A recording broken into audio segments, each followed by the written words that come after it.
Ya sebenarnya biasa-biasa, hanya karena tampilan Mas Gibran yang sangat emosional, ketularan Pak Prabowo, sehingga akhirnya ya suasananya menjadi seperti itu. Baik, terima kasih. Saya tidak akan pernah bosan-bosan membahas hilirisasi. Dengan hilirisasi kita akan keluar dari middle income trap. Dengan hilirisasi kita akan meningkatkan nilai tambah di dalam negeri. Dengan hilirisasi kita akan membuka lapangan pekerjaan seluas-luasnya. Tentunya dalam pelaksanaannya dipikirkan aspek lingkungan, keberlanjutan, dan sosialnya. Mas, tapi kalau lihat dari dua debat ini 01 dan 03 makin mesra di Mas. Ya sebenarnya memang ada berbagai persoalan terkait dengan intimidasi. Berbagai persoalan untuk mengkerdilkan suara rakyat, padahal rakyat yang berdaulat untuk menentukan pemimpin.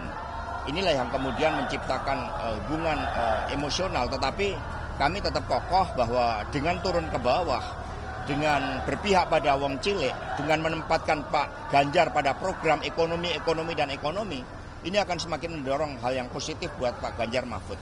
Mas, kalau Mas sudah menghindari di debat ini lagi-lagi mesra lagi nih, kompak lagi. Kira-kira apakah akan bekerja sama dan syaratnya apa sih Mas kalau misalnya? Ya sebenarnya biasa-biasa, hanya karena tampilan Mas Gibran yang sangat emosional, ketularan Pak Prabowo, sehingga akhirnya ya suasananya menjadi seperti itu. Syaratnya apa Mas kalau mau kerja sama 01 dan 03? Kembali menggunakan istilah sulit ke Pak Prabowo, Bapak. Ya bagi kami ini bukan seperti ngisi teka-teki silang debat ini. Jadi debat ini menyampaikan komitmen kepada rakyat, sehingga setiap pertanyaan dia harus diukur dampaknya bagi rakyat apa. Ini yang menjadi ciri Prof. Mahfud. Prof. Mahfud setiap berbicara kebijakan selalu berbicara manfaat bagi wong cilik apa. Bagaimana dengan ekonomi nasional, bagaimana dalam memperjuangkan kepentingan nasional kita. Jadi kalau mohon maaf usia belum cukup, memang seringnya itu masih bertanya dengan pertanyaan-pertanyaan yang tidak ada kaitannya dengan rakyat. Oke, dan Ya? itu dinilai melanggar nggak sesuai etika juga nggak? Yang jelas buat kami akhirnya sentimen negatif terhadap Mas Gibran dari pemetaan di sosial media itu menjadi paling besar.